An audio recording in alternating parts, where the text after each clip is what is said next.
दुनिया के प्राचीन 7 अजूबों में से सिर्फ गीजा का एक महान पिरामिड ही बचा है। बाकी के 6 प्राचीन अजूबे वक्त की मार में कहां गायब हो गए पता ही नहीं चला। यूं तो पृथ्वी पर जगह जगह पिरामिड्स मौजूद हैं, लेकिन गीजा का ग्रेट पिरामिड रहस्यों से भरा पड़ा है। वैसे पिरामिड्स के बारे में थ्योरी तो बहुत हैं और सभी थ्योरी सुनने में बहुत मजेदार लगती हैं, लेकिन कौन सी थ्योरी सच है ये कोई नहीं जानता। कोई नहीं जानता कि पिरामिड्स को आखिर क्यों बनाया गया था। कोई नहीं जानता कि आखिर पिरामिड्स को कैसे बनाया गया था। 4500 सालों से खड़ी ये विशाल इमारत अपने अंदर कितने रहस्यों को दबाए है ये कोई नहीं जानता। ग्रेट पिरामिड के रहस्यों ने वैज्ञानिकों को भी हैरान कर रखा है और ये प्राचीन काल के 7 अजूबों में से एक है। दरअसल इजिप्ट में गीजा के कायरो शहर के पास 3 पिरामिड्स का एक समूह है, जिनमें से एक है the great pyramid. Great pyramid इन तीनों में सबसे बड़ा और सबसे पुराना है। इसे खुफू का पिरामिड भी बोला जाता है। क्या आपको पता है कि अगर आप वर्ल्ड का मैप लो और उसमें पृथ्वी का सेंटर निकालो तो वो कौन सी जगह होगी? लेकिन अर्थ का सेंटर वही है जहां गीजा का ग्रेट पिरामिड बना है। ऐसा लगता है कि इन पिरामिड्स को एक सोची समझी योजना के अनुसार बनाया गया था। ऐसा लगता है कि या तो 4500 साल पहले उनकी टेक्नोलॉजी काफी एडवांस थी या फिर उनकी किसी दूसरे ग्रह की सभ्यता ने मदद की थी। वैज्ञानिकों को पिरामिड्स के बारे में जो सवाल असमंजस में डालते हैं उनमें से पहला है कि आखिर पिरामिड्स को क्यों बनाया गया था।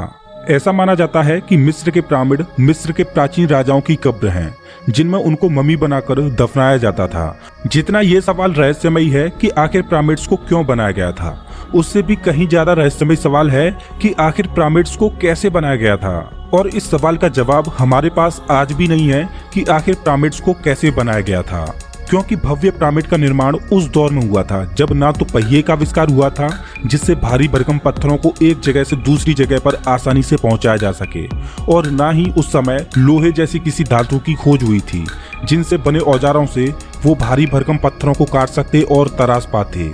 लेकिन प्राचीन मिस्रवासियों ने उस समय बिना किसी धातु के औजार के उन पत्थरों को कैसे काटा होगा, कैसे उनको तराशा होगा? उन्होंने बिना पहिए के उन पत्थरों को एक जगह से दूसरी जगह कैसे पहुंचाया होगा? मैं आपको बता दूं कि ग्रेट पिरामिड का वजन 57,50,000 टन है। आपकी तुलना के लिए बता दूं कि आज की आधुनिक इमारत बुर्ज खलीफा का वजन महज 5 लाख टन है। तो आप अंदाजा लगा सकते हो कि कितना भारी है ग्रेट पिरामिड। आपको बता दूं कि आईफेल टावर के बनने से पहले तक ग्रेट पिरामिड इंसानों द्वारा बनाई गई दुनिया की सबसे ऊंची इमारत थी। ये पिरामिड 450 फीट ऊंचा है और इसका आधार 13 एकड़ में फैला है। अब सवाल ये है कि इतने भारी पत्थर बिना किसी क्रेन के इतने ऊपर कैसे पहुंचाए? आम धारणा के अनुसार ऐसा माना जाता है कि ग्रेट पिरामिड का निर्माण 20 सालों में पूरा हो पाया था और भारी भरकम पत्थरों को पहाड़ों से काटकर लकड़ियों और रस्सियों से खींचकर लाया गया था। ऐसा माना जाता है कि पिरामिड में लगे पत्थरों को 500 मील दूर से लाया गया था।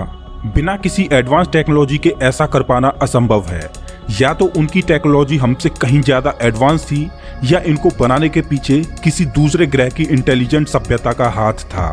खैर जो भी हो, उनके पास कोई न कोई ऐसी तकनीक तो जरूर थी जो आज हमसे छिपी हुई है। अद्भुत इंजीनियरिंग। गीजा का ग्रेट पिरामिड बेमिसाल इंजीनियरिंग का सबूत है। इसके कमरे इतने कुशलता से बने थे कि अंदर जाने का कोई रास्ता न था। पिरामिड में जगह जगह पर टनल्स बने हुए हैं, लेकिन ये टनल क्यों बने हैं ये कोई नहीं जानता। पहले ऐसा माना जाता था कि इनको वेंटिलेशन के लिए बनाया गया होगा, जिससे इसमें हवा आसानी से आ जा सके। लेकिन जब इन टनल में रोबोट के द्वारा देखा गया तो पाया कि टनल तो बंद हैं।